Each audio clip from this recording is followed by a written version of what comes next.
The Mahabharata of Krishna-Dwaipayana Vyasa.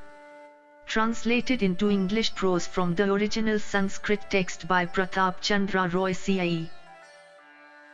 This free ebook has been downloaded from holybooks.com. Virata Parva. Section 11, Pandava Pravasa Parva continued. Vaisampayana said, next appeared at the gate of the ramparts another person of enormous size and exquisite beauty, decked in the ornaments of women, and wearing large earrings and beautiful conch bracelets overlaid with gold. And that mighty-armed individual with long and abundant hair floating about his neck, resembled an elephant in gait. And shaking the very earth with his tread, he approached Virata and stood in his court. And beholding the son of the great Indra, shining with exquisite luster and having the gait of a mighty elephant, that grinder of foes having his true form concealed in disguise, entering the council hall and advancing towards the monarch, the king addressed all his courtiers, saying, "Whence doth this person come? I have never heard of him before." And when the men present spoke of the newcomer as one unknown to them, the king wonderingly said, "Possessed of great strength, thou art like unto a celestial and young and of darkish hue, thou resemblest the leader of a herd of elephants. Wearing conch bracelets overlaid with gold, a braid, and earrings, thou shinest yet like one amongst those that riding on chariots wander about equipped with mail and bow and arrows and decked with garlands and fine hair. I am old and desirous of relinquishing my burden. Be thou like my son or rule thou like myself all the Matsyas. It seemeth to me that such a person as thou can never be of the neuter sex." Arjuna said, "I sing, dance and play on instruments. I am proficient in dance and skilled in song.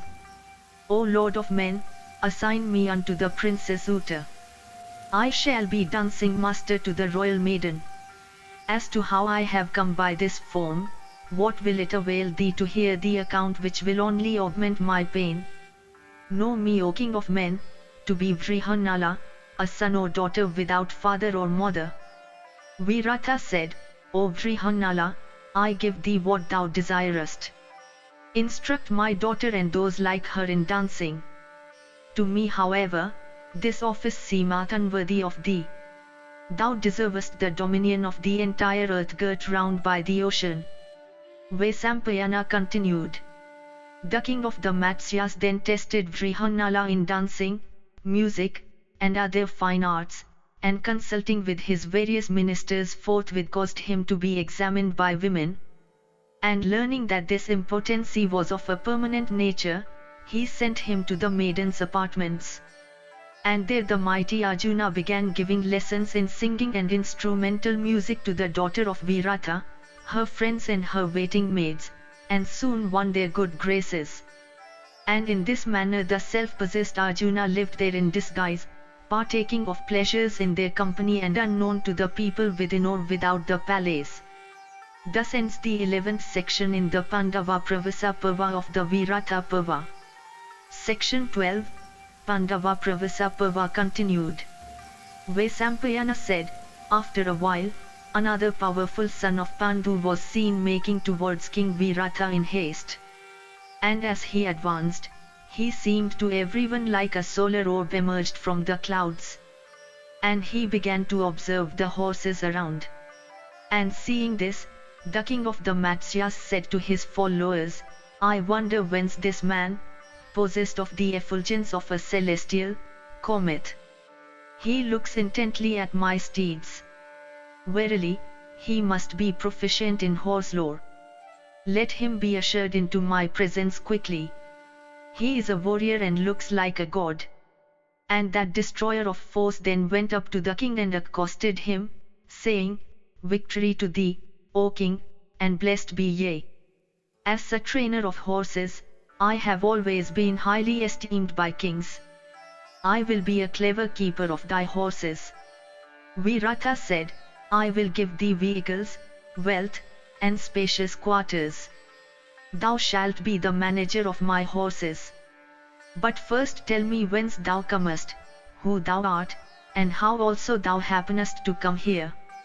Tell us also all the arts thou art master of.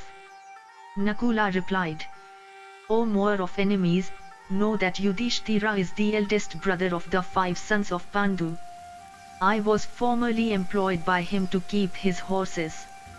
I am acquainted with the temper of steeds, and know perfectly the art of breaking them.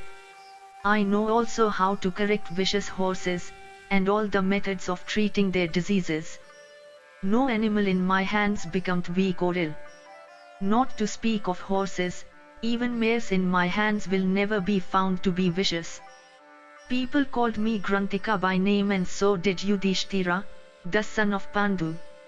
Virata said, Whatever horses I have, I consign to thy care even from today. And all the keepers of my horses and all my charioteers will from today be subordinate to thee. If this suits thee, say what remuneration is desired by thee. But O thou that resemblest a celestial, the office of equerry is not worthy of thee. For thou lookest like a king, and I esteem thee much. Thy appearance here hath pleased me as much as if Yudhishthira himself were here. Oh, how does that blameless son of Pandu dwell and divert himself in the forest, now destitute of servants as he is. Vaisampayana continued, that youth, like unto a chief of the Gandharvas, was treated thus respectfully by the delighted King Virata. And he conducted himself there in such a manner as to make himself dear and agreeable to all in the palace. And no one recognized him while living under Virata's protection. And it was in this manner then the sons of Pandu, the very sight of whom had never been fruitless, continued to live in the country of the Matsyas. And true to their pledge, those lords of the earth, bounded by her belt of seas, passed their days of incognito with great composure, notwithstanding their poignant sufferings. Thus ends the 12th section in the Pandava Pravasa Parva of the Virata Parva. Section 13, Samaya Palana Parva. Janamejaya said, while living thus disguised in the city of the Matsyas, what did those descendants of the Kuru race endued with great prowess do, O regenerate one? Vaisampayana said, Hear, O king, what those descendants of Kuru did while they dwelt thus in disguise in the city of the Matsyas, worshipping the king thereof. By the grace of the sage Trinavindu and of the high-souled Lord of Justice, the Pandavas continued to live unrecognized by others in the city of Virata. O Lord of men, Yudhishthira as courtier made himself agreeable to Virata and his sons, as also to all the Matsyas.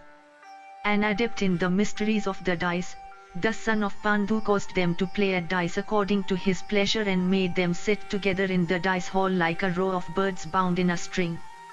And that tiger among men, King Yudhishthira the just, unknown to the monarch, distributed among his brothers in due proportion the wealth he won from Virata. And Bhimasena on his part, sold to Yudhishthira for price, meat and viands of various kinds which he obtained from the king. And Arjuna distributed among all his brothers the proceeds of worn-out cloths which he earned in the inner apartments of the palace.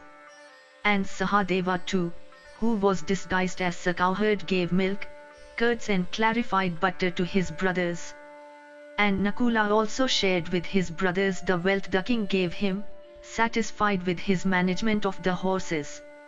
And Draupadi, herself in a pitiable condition, looked after all those brothers and behaved in such a way as to remain unrecognized. And thus ministering unto one another's wants, those mighty warriors lived in the capital of Virata as hidden from view, as if they were once more in their mother's womb. And those lords of men, the sons of Pandu, apprehensive of danger from the son of Dhritarashtra, continued to dwell there in concealment, watching over their wife Draupadi. And after 3 months had passed away, in the 4th, the grand festival in honor of the divine Brahma, which was celebrated with pomp in the country of the Matsyas, came off. And there came athletes from all quarters by thousands, like hosts of celestials, to the abode of Brahma or of Shiva to witness that festival. And they were endued with huge bodies and great prowess, like the demons called Kalakanjas. And elated with their prowess and proud of their strength, they were highly honored by the king. And their shoulders and waists and necks were like those of lions, and their bodies were very clean, and their hearts were quite at ease. And they had many a time won success in the lists in the presence of kings. And amongst them there was one who towered above the rest and challenged them all to a combat. And there was none that dared approach him as he proudly stalked in the arena. And when all the athletes stood sad and dispirited, the king of the Matsyas made him fight with his cook. And urged by the king, Bhima made up his mind reluctantly, for he could not openly disobey the royal behest. And that tiger among men, then having worshipped the king, entered the spacious arena, pacing with the careless steps of a tiger. And the son of Kunti then girded up his loins to the great delight of the spectators. And Bhima then summoned to the combat that athlete known by the name of Jamyuta, who was like unto the Asura Vritra, whose prowess was widely known. And both of them were possessed of great courage, and both were endued with terrible prowess. And they were like a couple of infuriate and huge-bodied elephants, each 60 years old. And those brave tigers among men then cheerfully engaged in a wrestling combat, desirous of vanquishing each other. And terrible was the encounter that took place between them, like the clash of the thunderbolt against the stony mountain breast. And both of them were exceedingly powerful and extremely delighted at each other's strength, and desirous of vanquishing each other, each stood eager to take advantage of his adversary's lapse. And both were greatly delighted, and both looked like infuriate elephants of prodigious size. And various were the modes of attack and defense that they exhibited with their clenched fists. And each dashed against the other and flung his adversary to a distance. And each cast the other down and pressed him close to the ground. And each got up again and squeezed the other in his arms. And each threw the other violently off his place by boxing him on the breast. And each caught the other by the legs and whirling him round threw him down on the ground. And they slapped each other with their palms that struck as hard as the thunderbolt. And they also struck each other with their outstretched fingers, and stretching them out like spears thrust the nails into each other's body. And they gave each other violent kicks. And they struck knee and head against head, producing the crash of one stone against another. And in this manner that furious combat between those warriors raged on without weapons, sustained mainly by the power of their arms and their physical and mental energy, to the infinite delight of the concourse of spectators. And all people, O king, took deep interest in that encounter of those powerful wrestlers who fought like Indra and the Asura Vritra. And they cheered both of them with loud acclamations of applause. And the broad-chested and long-armed experts in wrestling then pulled and pressed and whirled and hurled down each other, and struck each other with their knees, expressing all the while their scorn for each other in loud voices. And they began to fight with their bare arms in this way, which were like spiked maces of iron. And at last the powerful and mighty armed Bhima, the slayer of his foes, shouting aloud seized the vociferous athlete by the arms even as the lion seizes the elephant, and taking him up from the ground and holding him aloft, began to whirl him round, to the great astonishment of the assembled athletes and the people of Matsya. And having whirled him round and round 100 times till he was insensible, the strong-armed Vrikodara dashed him to death on the ground. And when the brave and renowned Jamyuta was thus killed, Virata and his friends were filled with great delight. And in the exuberance of his joy, the noble-minded king rewarded Vallabha then and there with the liberality of Kubera. And killing numerous athletes and many other men possessed of great bodily strength, he pleased the king very much. And when no one could be found there to encounter him in the lists, the king made him fight with tigers and lions and elephants. And the king also made him battle with furious and powerful lions in the harem for the pleasure of the ladies. And Arjuna too pleased the king and all the ladies of the inner apartments by singing and dancing. And Nakula pleased Virata, that best of kings, by showing him fleet and well-trained steeds that followed him wherever he went. And the king, gratified with him, rewarded him with ample presents. And beholding around Sahadeva a herd of well-trained bullocks, Virata, that bull among men, bestowed upon him also wealth of divers kinds. And O king, Draupadi, distressed to see all those warriors suffer pain, sighed incessantly. And it was in this way that those eminent persons lived there in disguise, rendering services unto King Virata. Thus ends the 13th section in the Samayapalana Parva of the Virata Parva. Section 14, Kichhekabadha Parva.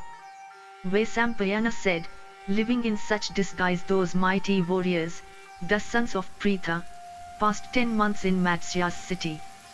And O monarch, although herself deserving to be waited upon by others, the daughter of Yajnasena, O Janamejaya, passed her days in extreme misery waiting upon Sudeshna.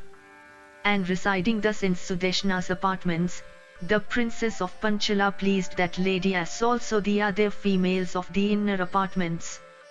And it came to pass that as the year was about to expire, the redoubtable Kichheka, the commander of Virata's forces, chanced to behold the daughter of Drupada.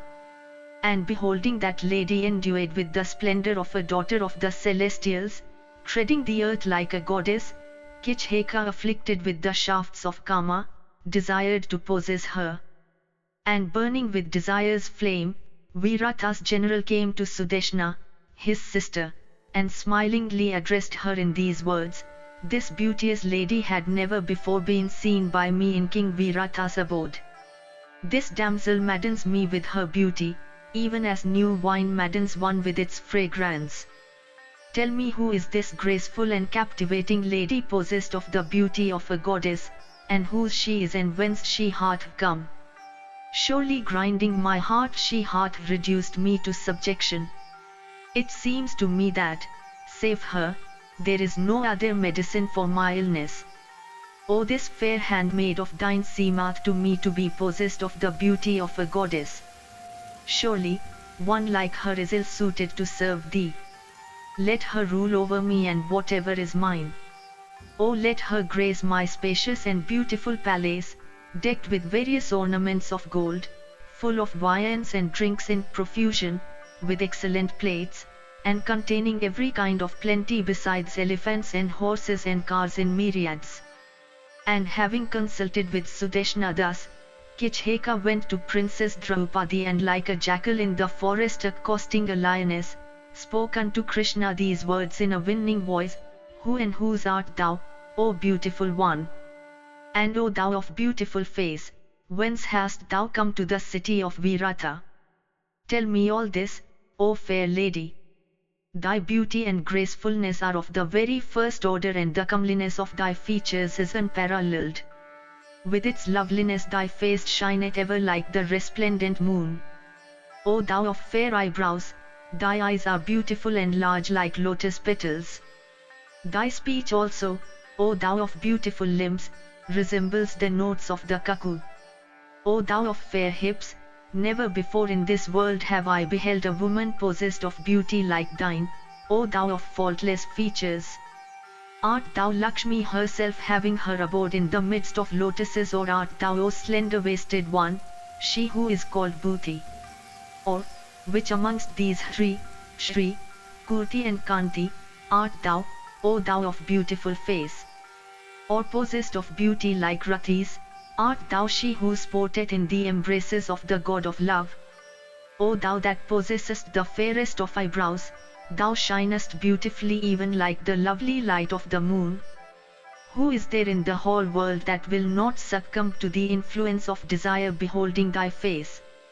Endued with unrivaled beauty and celestial grace of the most attractive kind, that face of thine is even like the full moon, its celestial effulgence resembling his radiant face, its smile resembling his soft light, and its eyelashes looking like the spokes on his disk. Both thy bosoms, so beautiful and well developed and endued with unrivaled gracefulness and deep and well rounded and without any space between them, are certainly worthy of being decked with garlands of gold. resembling in shape the beautiful buds of the lotus, these thy breast, O thou of fair eyebrows, are even as the whips of Kama that are urging me forward, O thou of sweet smiles. O damsel of slender waist, beholding that waist of thine marked with 4 wrinkles and measuring but a span and slightly stooping forward because of the weight of thy breasts, and also looking on those graceful hips of thine broad as the banks of a river, the incurable fever of desire, O beauteous lady, afflicted me sore. The flaming fire of desire, fierce as a forest conflagration, and fanned by the hope my heart cherisheth of a union with thee, is consuming me intensely. O thou of exceeding beauty, quench thou that flaming fire kindled by Manmatha. Union with thee is a rain-charged cloud, and the surrender of thy person is the shower that the cloud may drop.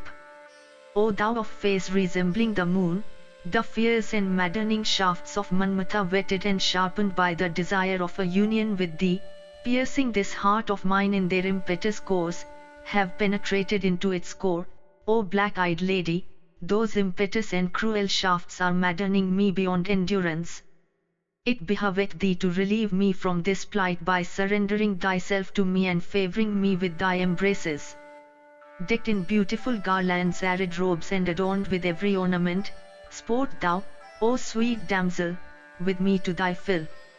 O thou of the gait of an elephant in rut, deserving as thou art of happiness though deprived of it now, it behoveth thee not to dwell here in misery. Let unrivalled weal be thine. Drinking various kinds of charming and delicious and ambrosial wines, and sporting at thy pleasure in the enjoyment of divers objects of delight, do thou, O blessed lady, attain auspicious prosperity. This beauty of thine and this prime of thy youth, O sweet lady, are now without their use. For O beauteous and chaste damsel, endued with such loveliness, thou dost not shine, like a graceful garland lying unused and unworn. I will forsake all my old wives. Let them, O thou of sweet smiles, become thy slaves. And I also, O fair damsel, will stay by thee as thy slave, ever obedient to thee, O thou of the most handsome face. Hearing these words of his, Draupadi replied, in desiring me, a female servant of low extraction, employed in the despicable office of dressing hair, O Suta's son, thou desirest one that deserves not that honor. Then again, I am the wife of others. Therefore, good betide thee, this conduct of thine is not proper. Do thou remember the precept of morality, viz., that persons should take delight only in their wedded wives. Thou shouldst not therefore, by any means bend thy heart to adultery. Surely abstaining from improper acts is ever the study of those that are good. Overcome by ignorance, sinful men under the influence of desire come by either extreme infamy or dreadful calamity. Vaisampayana continued. Thus addressed by the Sairindri, the wicked Kichheka, losing control over his senses and overcome by lust, although aware of the numerous evils of fornication, evils condemned by everybody, and sometimes leading to the destruction of life itself, then spoke unto Draupadi, It behoveth thee not, O beauteous lady, O thou of graceful features, thus to disregard me who am, O thou of sweet smiles, under the power of Manmatha on thy account. If now, O timid one, thou disregardest me who am under thy influence and who speak to thee so fair, thou wilt, O black-eyed damsel, have to repent for it afterwards. O thou of graceful eyebrows, the real lord of this entire kingdom, O slender-waisted lady, is myself. It is me depending upon whom the people of this realm live. In energy and prowess I am unrivaled on earth. There is no other man on earth who rivals me in beauty of person, in youth, in prosperity, and in the possession of excellent objects of enjoyment. Why it is, O auspicious lady, that having it in thy power to enjoy here every object of desire and every luxury and comfort without its equal, thou preferest servitude. Becoming the mistress of this kingdom which I shall confer on thee, O thou of fair face, accept me, and enjoy, O beauteous one, all excellent objects of desire. Addressed in these accursed words by Kichheka, that chaste daughter of Drupada answered him thus reprovingly. Do not, O son of Asutha, act so foolishly and do not throw away thy life. Know that I am protected by my 5 husbands. Thou canst not have me. I have Gandharvas for my husbands. Enraged they will slay thee. Therefore, do thou not bring destruction on thyself. Thou intendest to tread along a path that is incapable of being trod by men. Thou, O wicked one, art even like a foolish child that standing on one shore of the ocean intends to cross over to the other. Even if thou enterest into the interior of the earth, or soarest into the sky, or rushest to the other shore of the ocean, still thou wilt have no escape from the hands of those sky-ranging offspring of gods, capable of grinding all foes. Why dost thou today, O Kichheka, solicit me so persistently, even as a sick person wisheth for the night that will put a stop to his existence? Why dost thou desire me, even like an infant lying on its mother's lap wishing to catch the moon? For thee that thus solicitest their beloved wife, there is no refuge either on earth or in sky. O Kichheka, hast thou no sense which leads thee to seek thy good and by which thy life may be saved? Thus ends the 14th section in the Kichheka Vadha Parva of the Virata Parva. Section 15, Kichheka Vadha Parva continued. Vaisampayana said, rejected thus by the princess, Kichheka, afflicted with maddening lust and forgetting all sense of propriety, addressed Sudeshna saying, Do thou, Kekaya's daughter, so act that thy Sirindri may come into my arms. Do thou, O Sudeshna, adopt the means by which that damsel of the gait of an elephant may accept me, I am dying of absorbing desire. Vaisampayana continued, hearing his profuse lamentations, that gentle lady, the intelligent queen of Virata, was touched with pity. And having taken counsel with her own self and reflected on Kichheka's purpose and on the anxiety of Krishna, Sudeshna addressed the Suta's son in these words, Do thou, on the occasion of some festival, procure viands and wines for me. I shall then send my Sirindri to thee on the pretence of bringing wine. And when she will repair thither, do thou in solitude, free from interruption, humour her as thou likest. Thus soothed, she may incline her mind to thee. Vaisampayana continued, thus addressed, he went out of his sister's apartments. And he soon procured wines well filtered and worthy of a king. And employing skilled cooks, he prepared many and various kinds of choice viands and delicious drinks and many and various kinds of meat of different degrees of excellence. And when all this had been done, that gentle lady Sudeshna, as previously counselled by Kichheka, desired her Sirindri to repair to Kichheka's abode, saying, Get up, O Sirindri, and repair to Kichheka's abode to bring wine, for O beauteous lady, I am afflicted with thirst. Thereupon the Sirindri replied, O princess, I shall not be able to repair to Kichheka's apartments. Thou thyself knowest, O queen, how shameless he is. O thou of faultless limbs, O beauteous lady, in thy palace I shall not be able to lead a lustful life, becoming faithless to my husbands. Thou rememberest, gentle lady, O beautiful one, the conditions I had set down before entering thy house. O thou of tresses ending in graceful curls, the foolish Kichheka, afflicted by the god of desire, will on seeing me, offer me insult. Therefore I will not go to his quarters. Thou hast, O princess, many maids under thee. Do thou, good but I thee, send one of them for, surely, Kichheka will insult me. Sudeshna said, Sent by me from my abode, surely he will not harm thee. And having said this, she handed over a golden vessel furnished with a cover. And filled with apprehension and weeping, Draupadi mentally prayed for the protection of the gods, and set out for Kichheka's abode for fetching wine. And she said, as I do not know another person save my husband's, by virtue of that truth let Kichheka not be able to overpower me although I may approach his presence. Vaisampayana continued, and that helpless damsel then adored Surya for a moment. And Surya, having considered all that she urged, commanded a Rakshasa to protect her invisibly. And from that time the Rakshasa began to attend upon that blameless lady under any circumstances.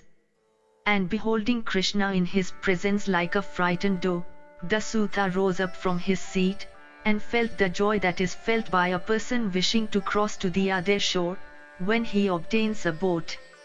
Thus ends the 15th section in the Kichheka Parva of the Virata Parva. Section 16, Kichheka Parva continued. Kichheka said, O thou of tresses ending in beautiful curls, thou art welcome. Surely the night that is gone hath brought me an auspicious day, for I have got thee today as the mistress of my house. Do what is agreeable to me. Let golden chains and conches and bright earrings made of gold, manufactured in various countries, and beautiful rubies and gems, and silken robes and deerskins, be brought for thee. I have also an excellent bed prepared for thee. Come, sitting upon it do thou drink with me the wine prepared from the honey flower. Hearing these words, Draupadi said, I have been sent to thee by the princess for taking away wine. Do thou speedily bring me wine, for she told me that she is exceedingly thirsty. At this, Kichheka said, O gentle lady, others will carry what the princess wants. And saying this, Dasuta's son caught hold of Draupadi's right arm. And at this, Draupadi exclaimed, as I have never, from intoxication of the senses, been unfaithful to my husbands even at heart, by that truth, O wretch, I shall behold thee dragged and lying powerless on the ground. Vaisampayana continued, seeing that large-eyed lady reproving him in that strain, Kichheka suddenly seized her by the end of her upper garment as she attempted to run away. And seized with violence by Kichheka, the beautiful princess, unable to tolerate it and with frame trembling with wrath, and breathing quickly dashed him to the ground. And dashed to the ground thus, the sinful wretch tumbled down like a tree whose roots had been cut. And having thrown Kichheka down on the ground when the latter had seized her, she trembling all over rushed to the court, where King Yudhishthira was for protection. And while she was running with all her speed, Kichheka, who followed her, seizing her by the hair and bringing her down on the ground, kicked her in the very presence of the king. Thereupon O Bharata, the Rakshasa that had been appointed by Surya to protect Draupadi gave Kichheka a shove with a force mighty as that of the wind. And overpowered by the force of the Rakshasa, Kichheka reeled and fell down senseless on the ground, even like an uprooted tree. And both Yudhishthira and Bhimasena who were seated there beheld with wrathful eyes that outrage on Krishna by Kichheka. And desirous of compassing the destruction of the wicked Kichheka, the illustrious Bhima gnashed his teeth in rage. And his forehead was covered with sweat and terrible wrinkles appeared thereon. And a smoky exhalation shot forth from his eyes and his eyelashes stood on end. And that slayer of hostile heroes pressed his forehead with his hands. And impelled by rage he was on the point of starting up with speed. Thereat King Yudhishthira, apprehensive of discovery, squeezed his thumbs and commanded Bhima to forbear. And Bhima, who then looked like an infuriate elephant eyeing a large tree, was thus forbidden by his elder brother. And the latter said, Lookest thou, O cook, for trees for fuel? If thou art in need of faggots, then go out and fell trees. And the weeping Draupadi of fair hips, approaching the entrance of the court, and seeing her melancholy lords, desirous yet of keeping up the disguised duty bound by their pledge, with eyes burning in fire, spoke these words unto the king of the Matsyas, Alas, the son of Asuta hath kicked today the proud and beloved wife of those whose foe can never sleep in peace, even if 4 kingdoms intervene between him and them. Alas, the son of a Sutha hath kicked today the proud and beloved wife of those truthful personages, who are devoted to Brahmanas and who always give away without asking anything in gift. Alas, the son of a Sutha hath kicked today the proud and beloved wife of those, the sounds of whose kettle drums and the twangs of whose bowstrings are ceaselessly heard. Alas, the son of a Sutha hath kicked today the proud and beloved wife of those who are possessed of abundant energy and might, and who are liberal in gifts and proud of their dignity. Alas, the son of a Sutha hath kicked today the proud and beloved wife of those who, if they had not been fettered by the ties of duty, could destroy this entire world. Where alas are those mighty warriors today, who though living in disguise have always granted protection unto those that solicit it? Oh, why do those heroes today, endued as they are with strength and possessed of immeasurable energy, quietly suffer like eunuchs their dear and chaste wife to be thus insulted by a Sutha's son? Oh, where is that wrath of theirs, that prowess, and that energy, when they quietly bear their wife to be thus insulted by a wicked wretch? What can I, a weak woman, do when Virata, deficient in virtue, coolly suffereth my innocent self to be thus wronged by a wretch? Thou dost not, O king, act like a king towards this Kichheka. Thy behavior is like that of a robber and doth not shine in a court. That I should thus be insulted in thy very presence, O Matsya, is highly improper. Oh, let all the courtiers here look at this violence of Kichheka. Kichheka is ignorant of duty and morality, and Matsya also is equally so. These courtiers also that wait upon such a king are destitute of virtue. Vaisampayana continued, with these and other words of the same kind the beautiful Krishna with tearful eyes rebuked the king of the Matsyas. And hearing her Virata said, I do not know what your dispute has been out of our sight. Not knowing the true cause, how can I show my discrimination? Then the courtiers, having learnt everything, applauded Krishna, and they all exclaimed, well done, and censured Kichheka. And the courtiers said, that person who owneth this large-eyed lady, having every limb of hers endued with beauty for his wife, possesseth what is of exceeding value and hath no occasion to indulge in any grief. Surely such a damsel of transcendent beauty and limbs perfectly faultless is rare among men. Indeed, it seems to us that she is a goddess. Vaisampayana continued, and while the courtiers, having beheld Krishna, under such circumstances, were applauding her thus, Yudhishthira's forehead, from ire, became covered with sweat. And that bull of the Kuru race then addressed that princess, his beloved spouse, saying, stay not here, O Sairindri, but retire to the apartments of Sudeshna. The wives of heroes bear affliction for the sake of their husbands, and undergoing toil in ministering unto their lords, they at last attain to regions where their husbands may go. Thy Gandharva husbands, effulgent as the sun, do not, I imagine, consider this as an occasion for manifesting their wrath, inasmuch as they do not rush to thy aid. O Sairindri, thou art ignorant of the timeliness of things, and it is for this that thou weepest as an actress, besides interrupting the play of dice in Matsya's court. Retire, O Sairindri, the Gandharvas will do what is agreeable to thee. And they will surely display thy woe and take the life of him that hath wronged thee. Hearing these words, the Sairindri replied, they of whom I am the wedded wife are, I ween, extremely kind. And as the eldest of them all is addicted to dice, they are liable to be oppressed by all. Vaisampayana continued, and having said this, the fair-hipped Krishna with dishevelled hair and eyes red in anger, ran towards the apartments of Sudeshna. And in consequence of having wept long, her face looked beautiful like the lunar disk in the firmament, emerged from the clouds. And beholding her in that condition, Sudeshna asked, who, O beauteous lady, hath insulted thee?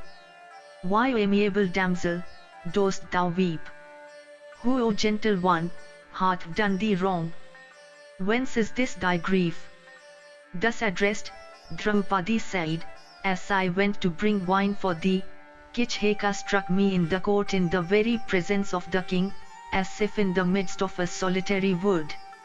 Hearing this, Sudeshna said, "O thou of tresses ending in beautiful curls, as Kichheka maddened by lust hath insulted thee that art incapable of being possessed by him, I shall cause him to be slain if thou wishest it."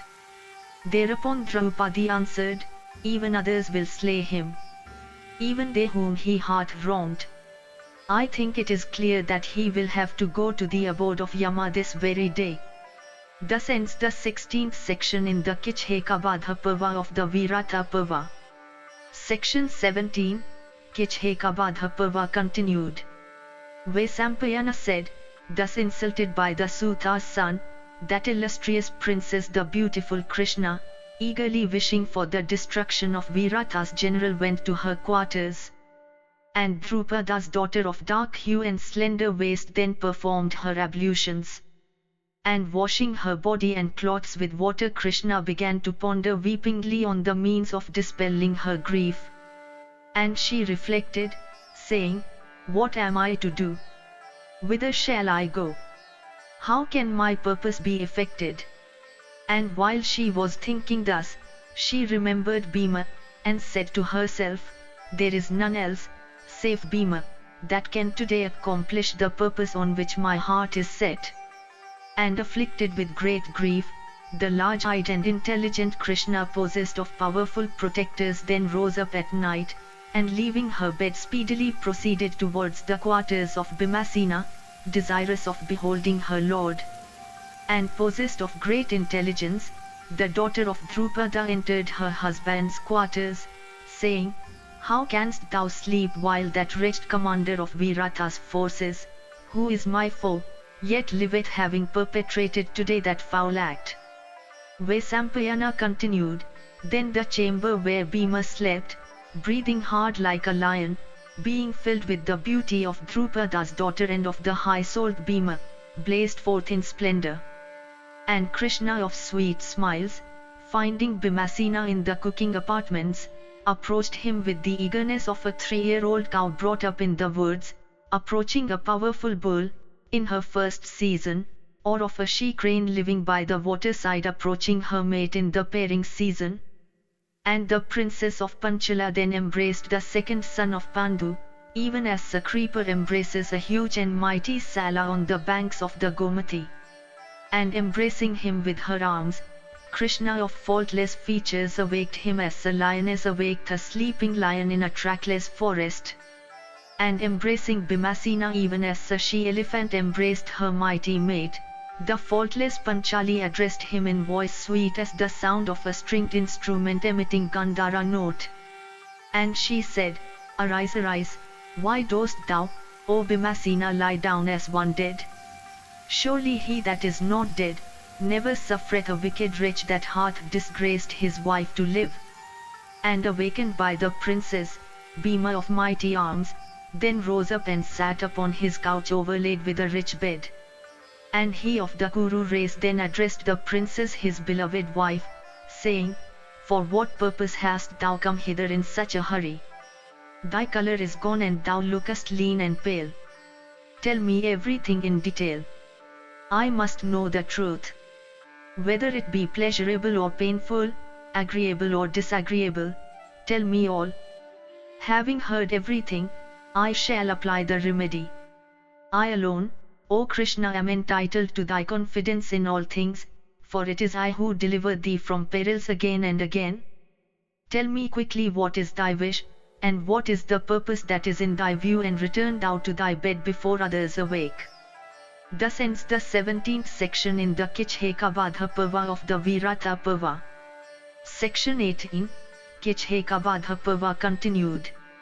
Draupadi said, "What grief hath she not who hath Yudhishthira for her husband?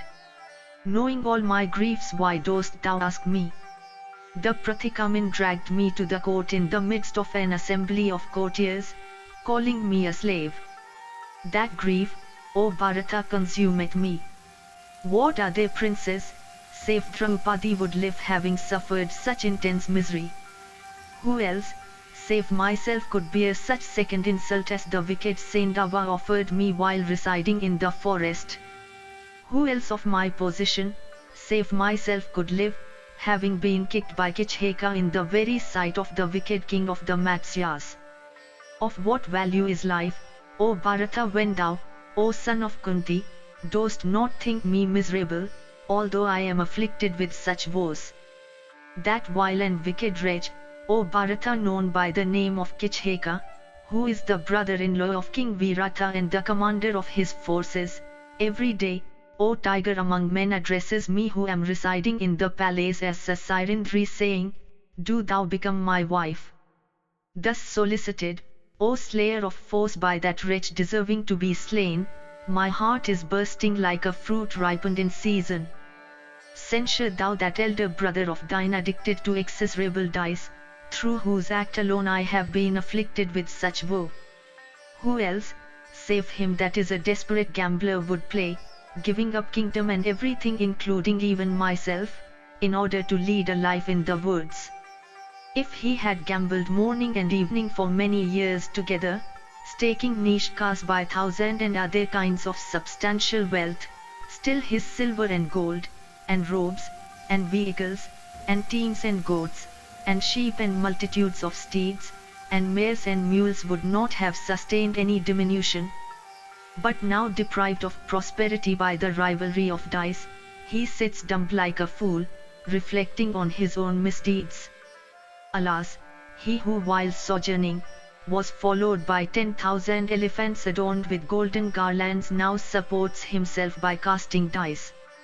That Yudhishthira who at Indraprastha was adored by kings of incomparable prowess by hundreds of thousands, that mighty monarch in whose kitchen 100,000 maidservants, plate in hand, used every day to feed numerous guests day and night, that best of liberal men, who gave every day 1,000 nishkas, alas, even he overwhelmed with woe in consequence of gambling, which is the root of all evil, and now he supported himself by casting dice.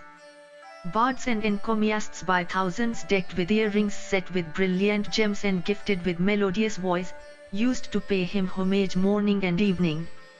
Alas, that Yudhishthira who was daily waited upon by 1,000 sages of ascetic merit, versed in the Veds and having every desire gratified as his courtiers, that Yudhishthira who maintained 88,000 of domestic natakas with 30 maidservants assigned unto each, as also 10,000 yotis not accepting anything in gift and with vital seed drawn up, alas, even that mighty king now liveth in such guise. That Yudhishthira who is without malice, who is full of kindness, and who giveth every creature his due, who hath all these excellent attributes, alas, even he now liveth in such guise. Possessed of firmness and unbaffled prowess, with heart disposed to give every creature his due, King Yudhishthira, moved by compassion, constantly maintained in his kingdom the blind, the old, the helpless, the parentless and all others in his dominions in such distress. Alas, that Yudhishthira, becoming a dependent and a servant of Matsya, a caster of dice in his court, now calls himself Kanka. He unto whom while residing at Indraprastha, all the rulers of earth used to pay timely tribute, alas, even he now begs for subsistence at another's hands. He to whom the kings of the earth were in subjection, alas, even that king having lost his liberty, liveth in subjection to others. Having dazzled the entire earth like the sun by his energy, that Yudhishthira, alas, is now a courtier of King Virata. O Pandu's son, that Pandava who was respectfully waited upon in court by kings and sages, behold him now waiting upon another. Alas, beholding Yudhishthira a courtier sitting beside another and breathing adulatory speeches to the other, who can help being afflicted with grief? And beholding the highly wise and virtuous Yudhishthira, undeserving as he is of serving others, actually serving another for sustenance, who can help being afflicted with grief? And, O hero, that Bharata who was worshipped in court by the entire earth, do thou now behold him worshipping another.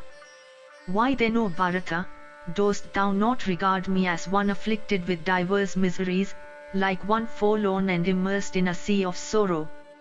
Thus ends the 18th section in the Kisari Parva of the Virata Parva. Section 19, Kisari Parva continued.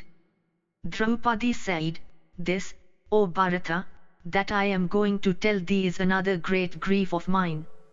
Thou shouldst not blame me, for I tell thee this from sadness of heart. Who is there whose grief is not enhanced at sight of thee, O bull of the Bharata race, engaged in the ignoble office of a cook, so entirely beneath thee and calling thyself as one of Vallava caste? What can be sadder than this, that people should know thee as Virata's cook, Vallava by name, and therefore one that is sunk in servitude? Alas, when thy work of the kitchen is over, thou humbly sittest beside Virata, calling thyself as Vallava the cook, then despondency seizeth my heart. When the king of kings in joy maketh thee fight with elephants, and the women of the inner apartments of the palace laugh all the while, then I am sorely distressed. When thou fightest in the inner apartments with lions, tigers, and buffaloes, the Princess C.I.E looking on, then I almost swoon away.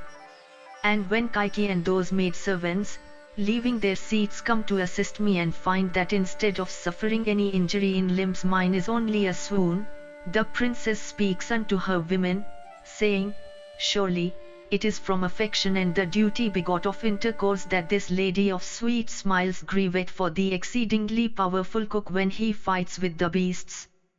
Sairindri is possessed of great beauty and Vallava also is eminently handsome. The heart of woman is hard to know, and they, I fancy, are deserving of each other. It is therefore likely that the Sairindri invariably weepeth at such times on account of her connection with her lover. And then they both have entered this royal family at the same time. And speaking such words she always upbraideth me. And beholding me wroth at this, she suspects me to be attached to thee. When she speaketh thus, great is the grief that I feel. Indeed, on beholding thee, O Bhima of terrible prowess, afflicted with such calamity, sunk as I already am in grief on account of Yudhishthira, I do not desire to live. That youth who on a single car had vanquished all celestials and men is now, alas, the dancing master of King Virata's daughter. That Pritha's son of immeasurable soul, who had gratified Agni in the forest of Khandava, is now living in the inner apartments of a palace like fire hid in a well. Alas, the bull among men, Dhananjaya, who was ever the terror of foes, is now living in a guise that is despised by all. Alas, he whose mace-like arms have been cicatrized in consequence of the strokes of his bowstring, alas that Dhananjaya is passing the days in grief covering his wrists with bracelets of conches. Alas, that Dhananjaya, the twang of whose bowstring and the sound of whose leathern fences made every foe tremble, now entertains only gladdened women with his songs. O that Dhananjaya, whose head was formerly decked with a diadem of solar splendor, is now wearing braids ending in unsightly curls. O Bhima, beholding that terrible bowman, Arjuna, now wearing braids and in the midst of women, my heart is stricken with woe. That high-souled hero who is master of all the celestial weapons and who is the repository of all the sciences, now weareth earrings like one of the fair sex. That youth whom kings of incomparable prowess could not overpower in fight, even as the waters of the mighty ocean cannot overleap the continents, is now the dancing master of King Virata's daughters and waits upon them in disguise. O Bhima, that Arjuna, the clatter of whose car wheels caused the entire earth with her mountains and forests, her mobile and immobile things to tremble, and whose birth dispelled all the sorrows of Kunti, that exalted hero, that younger brother of thine, O Bhimasena, now maketh me weep for him. Beholding him coming towards me, decked in golden earrings and other ornaments, and wearing on the wrists bracelets of conches, my heart is afflicted with despondency. And Dhananjaya, who hath not a bowman equal unto him on earth in prowess, now passeth his days in singing, surrounded by women. Beholding that son of Pritha who in virtue, heroism and truth, was the most admired in the world, now living in the guise of a woman, my heart is afflicted with sorrow. When I behold the godlike Partha in the music hall like an elephant with rent temples surrounded by she-elephants in the midst of females, waiting before Virata the king of the Matsyas, then I lose all sense of directions. Surely, my mother-in-law doth not know Dhananjaya to be afflicted with such extreme distress. Nor doth she know that descendant of the Kuru race, Ajatasatru, addicted to disastrous dice, to be sunk in misery. O Bharata, beholding the youngest of you all, Sahadeva, superintending the kin in the guise of a cowherd, I grow pale. Always thinking of Sahadeva's plight, I cannot, O Bhimasena, obtain sleep. What to speak you of the rest? I do not know, O mighty armed one, what sin Sahadeva may have committed for which that hero of unbaffled prowess suffereth such misery. O foremost of the Bharatas, beholding that beloved brother of thine, that bull among men, employed by Matsya in looking after his kin, I am filled with woe. Seeing that hero of proud disposition gratifying Virata, by living at the head of his cowherds, attired in robes dyed in red, I am attacked with fever. My mother-in-law always applauds the heroic Sahadeva as one possessed of nobility, excellent behavior, and rectitude of conduct. Ardently attached to her sons, the weeping Kunti stood, embracing Sahadeva while he was about to set out with us for the great forest. And she addressed me saying, Sahadeva is bashful and sweet-speeched, and virtuous. He is also my favorite child. Therefore, O Yajnasini, tend him in the forest day and night. Delicate and brave, devoted to the king, and always worshipping his elder brother, do thou, O Panchali, feed him thyself. O Pandava, beholding that foremost of warriors, Sahadeva, engaged in tending kin, and sleeping at night on calfskins, how can I bear to live? He again who is crowned with the three attributes of beauty, arms and intelligence is now the superintendent of Virata's steeds. Behold the change brought on by time. Grantika, Nakula, at sight of whom hostile hosts fled from the field of battle, now traineth horses in the presence of the king, driving them with speed. Alas, I now see that handsome youth wait upon the gorgeously decked and excellent Virata, the king of the Matsya, and display horses before him. O son of Pritha, afflicted as I am with all these 100 kinds of misery on account of Yudhishthira, why dost thou, O chastiser of foes, yet deem me happy? Listen now to me, O son of Kunti, as I tell thee of other woes first surpassing these. What can be sadder to me than miseries so various as these should emaciate me while ye are alive? Thus ends the 19th section in the Kichhekavadha Parva of the Virata Parva.